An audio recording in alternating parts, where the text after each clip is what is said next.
ஆண்டவராகிய இயேசு கிறிஸ்துவின் இன்ப உயிர்த்தெழுந்த நாமத்தினாலே அற்புதமான இந்த சுவிசேஷ பயணத்திற்கு அன்போடு வாழ்த்தி வரவேற்கிறேன்.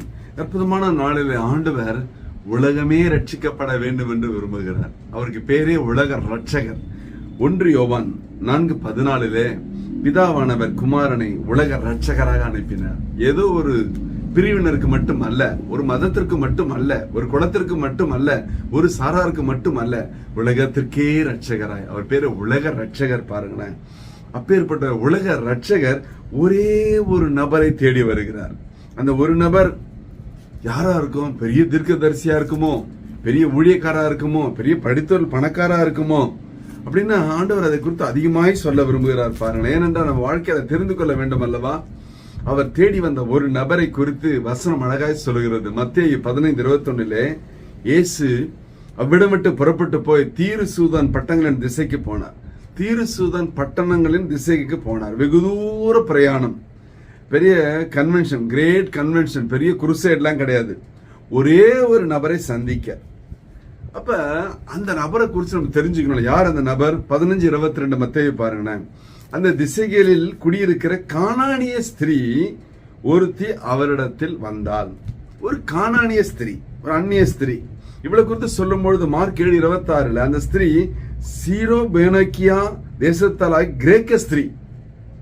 அவள் ஒரு கானானிய கிரேக்க ஸ்திரீ. ஆக அவள் ஒரு அந்நிய ஸ்திரீ. ஆண்டவர் நமக்கு கற்றுக் கொடுப்பது என்ன? அதான் முக்கியம். நம்ம நினைக்கிறோம் நம்ம மட்டும்தான் ஆண்டவர்கிட்ட வழிபடணும், நம்ம மட்டும் தான் போகணும்னு அல்ல. அவர் தேடி வந்ததே ஒரு கானானிய ஸ்திரீ, ஒரு கிரேக்க ஸ்திரீ. பாருங்க, கலாத்தியர் 3:28 சொல்லுகிறது, யூதன் என்றும் கிரேக்கன் என்றும் இல்லை, அடிமை என்றும் சுயாதீனன் என்றும் இல்லை, ஆண் என்றும் பெண் என்றும் இல்லை, நீங்கள் எல்லாரும் கிறிஸ்து இயேசுவுக்குள் ஒன்றாய் இருக்கிறீர்கள். இதை கற்றுக் கொடுக்கிறாரு. நீ ஜாதி பார்க்காத, மதம் பார்க்காத, ஆண் பெண் பார்க்காத, இல்லைங்களா, ஊர் பார்க்காத, கிழக்கு பார்க்காத, மேற்கு பார்க்காத, வடக்கு பார்க்காத, இல்ல நான் இந்த ஊரு அந்த ஊர் சபை, ஒரு சபை எடுத்துங்க. அதுல எத்தனை கூறுகுது இல்லையா? அவங்க 4 பேர் ஒன்னா சேர்ந்துட்டு ஒரு கமிட்டி ஆரம்பிச்சிருவாங்க, 2ஆ பிரிச்சிருவாங்க, உடைச்சிருவாங்க. சொல்றாரு, யூதன் என்றும் கிரேக்கன் என்றும் இல்லை. கொலோசியர் 3:11 பாருங்களேன். கிரேக்கன் என்றும் யூதன் என்றும் இல்லை, விருத்த சேதனம் இல்லாதவன் என்றும் புற ஜாதியான் என்றும் புற தேசத்தான் என்றும் இல்லை, அடிமை என்றும் சுயாதீனன் என்றும் இல்லை, கிறிஸ்துவே எல்லாரும் எல்லாருமா இருக்கிறார். அப்ப இவ வந்த நோக்கம் என்னங்க? இவளுக்காக வரல, தன் மகளுடைய விடுதலைக்காக வந்தால். 15:22 சொல்லுகிறது, ஆண்டவரே என் மகள் பிசாசினால் கொடிய வேதனைப்படுகிறாள்.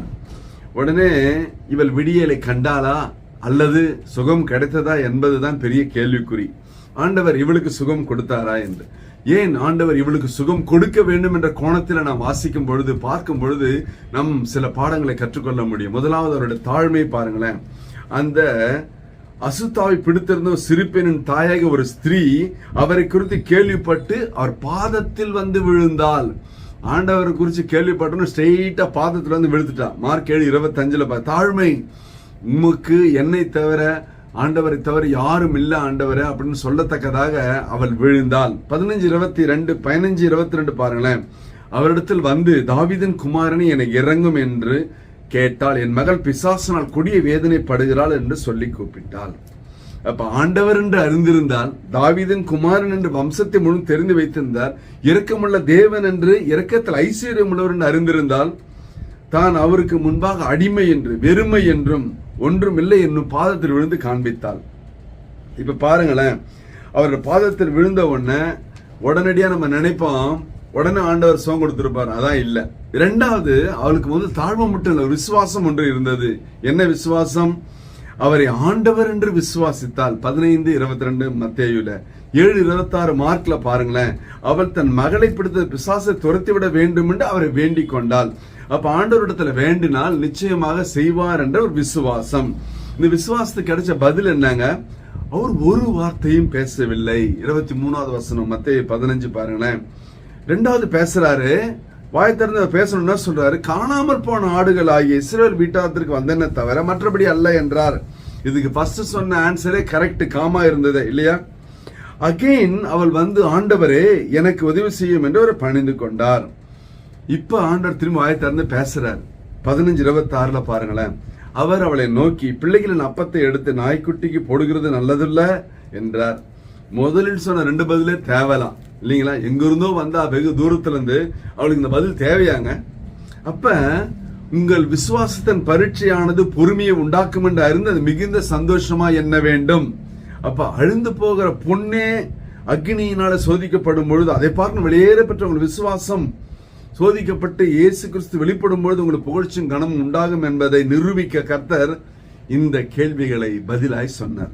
அவ்வளவுதான். பாருங்களேன், கடைசியா அவளோட விடாமுயற்சி என்ன பண்ணா, அதற்கு அவள் மெய்தான் ஆண்டவரை, ஆகிலும் நாய்க்குட்டிகள் தங்கள் எஜமான் மேஜையிலிருந்து விழும் துணிகளை தின்னுமே என்றார்.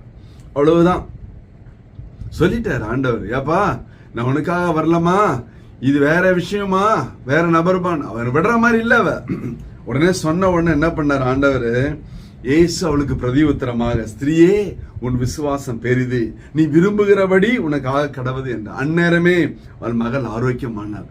அப்ப இந்த விசுவாசம் பாத்தீங்களா, முதல்ல அவளுக்கு இருந்த ஒரு தாழ்மை, 2வது அவளுக்கு இருந்த விசுவாசம், 3வது அவருக்கு விடாமுயற்சி.